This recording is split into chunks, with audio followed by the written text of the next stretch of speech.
got a question for you. Yes, I want to find out about Mr. Proudfoot hitting Sebastian with a belt. What happened?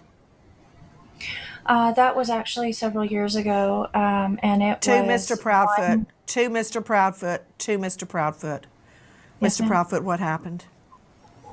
Oh, I'm sorry. I misunderstood. I thought you were asking Katie. Sebastian had gotten in trouble. He got caught lying.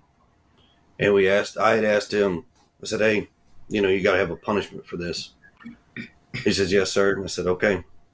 So I gave him a swat with a belt on his buttocks on the outside of his clothes, one swat.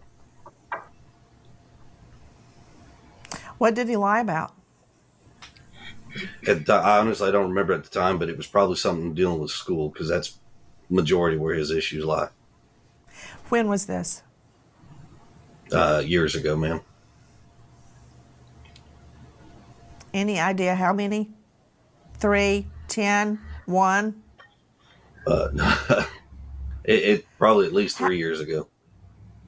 I don't understand how that turned into a CPS or Child Protective Services complaint.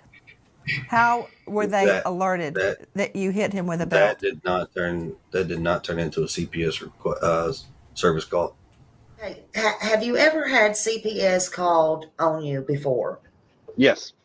Okay. And you don't have to go into it elaborate or anything like that.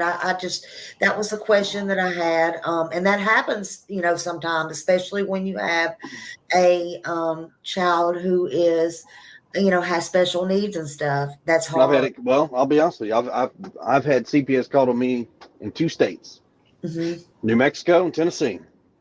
And did that include with Sebastian? Tennessee was Sebastian, yes, ma'am. Okay. And in fact, Sebastian here, like I said, I got nothing to hide. So Sebastian went to school one day because we were at the house. He got in trouble. He didn't have a belt on. I was like, where's your belt? And got it. Whack. Kind of got him. So he goes to school and he tells the teacher. They're mandatory reporters. So the teacher reports it. Mm-hmm.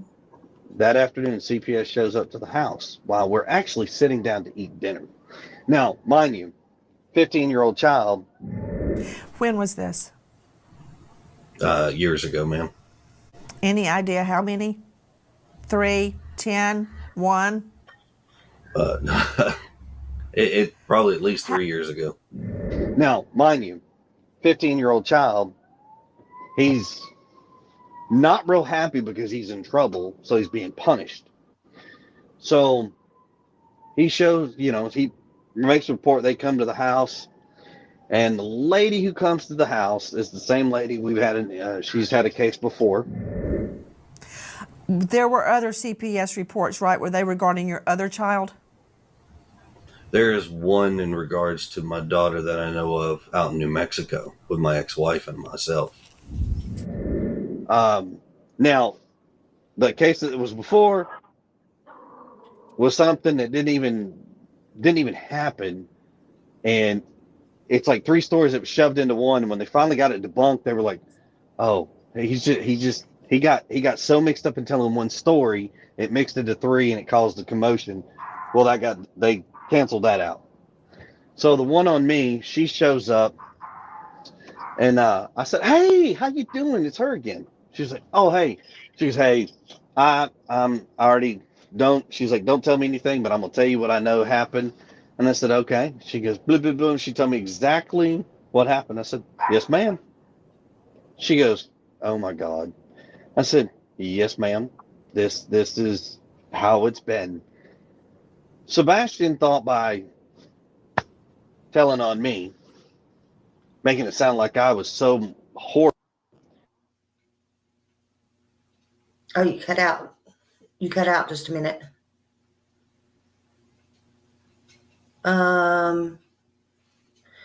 You cut out. Oh, there you go. Okay. That I was going to get in trouble over something stupid. And I was like, "No, Sebastian, you got punished, man. You got punished." And he was like, but, and I was like, "You got punished." And the lady took him outside. She goes, "Sebastian, just because you get in trouble and you get punished, you need to understand when you go and you say things about people, and you lie and you fabricate things and you make it sound worse than what it is, sir, you can get in trouble for that. So that happened, and the lady was like, I am so sorry. And I said, no, he's just a child. He's upset. It is what it is. I'm okay with it. Mm-hmm. You know, he sat that back down at the dinner table and was like, see, eat your food. And we went back, and everything's been fine. Yeah.